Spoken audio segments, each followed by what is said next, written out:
ପିଲାମାନେ ଆମେ ଚାରି ସାଙ୍ଗ ରେଡ଼ି ହେଲୁ। ଆମେ ଯାଉଛୁ ପୁରୀ। ଏତେ ମେଘ ବର୍ଷାରେ ଆମେ ଭାବିଲୁ କି ଯାଇପାରିବୁ ନାହିଁ। ଜଗାର ଡାକ ଆମକୁ ଟାଣି ନେଲା। ଏଠି ମୋ ଗାଡ଼ିରେ ପମ୍ପ ନଥିଲା, ମୁଁ ପମ୍ପ ଦେଲି। ପୁଣି ମୋ ଗାଡ଼ି ଚାଲିଲା। ଡର ଥିଲା କ'ଣ କି ବାଟରେ ବର୍ଷା ନ ହେଇଯାଉ, ହେଲେ ମଧ୍ୟ ବର୍ଷା ହେଇଗଲା।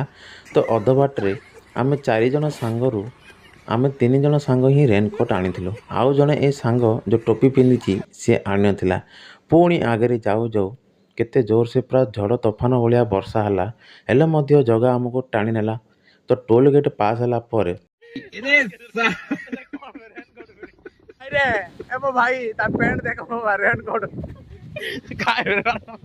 ତ ଫାଇନାଲି ଆମେ ପୁରୀରେ ପହଞ୍ଚି ସାରିଛୁ। ତ ଗାଇସ୍ ଏଠି ମାନେ ଗାଡ଼ି ପାର୍କିଂ କରିବା ଖୋଜି ଖୋଜି ଆମେ ପୁରା ବାୟା ହେଲୁ। କାହା ପିଣ୍ଡାରେ କ'ଣ ସମସ୍ତେ ଏମିତି ଆଡ଼ଜଷ୍ଟ ହେଇ ଯାଉଥିଲେ। ଆଉ ବର୍ଷା ରହିବାର ନାଁ ହିଁ ନଉନଥିଲା। ତ କଷ୍ଟମଷ୍ଟ କରି ଗାଡ଼ି ପାର୍କିଂ କରି ଆମେ ପଳେଇ ଆସିଥିଲୁ ବଡ଼ ଦାଣ୍ଡକୁ। ଆଉ ଗାଇସ୍ ଆମେ ରେନକୋଟ୍ ମଧ୍ୟ କାଢ଼ିନଥିଲୁ, କାହିଁକିନା ବର୍ଷା ମଧ୍ୟ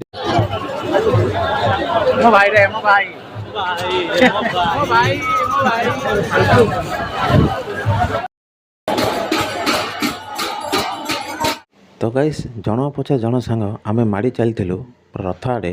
ତ ଗାଇସ୍ ରଥ ପୁରା ଆମକୁ ଦିଶି ଯାଇଥିଲା। ତ ଆମର ଆହୁରି ଆଗକୁ ଯିବା ପାଇଁ ମନ କଲା, କିନ୍ତୁ ଆଗକୁ ଯେତେ ଯାଉଥିଲୁ ସେତେ ଭିଡ଼ ବଢ଼ି ଚାଲିଥିଲା।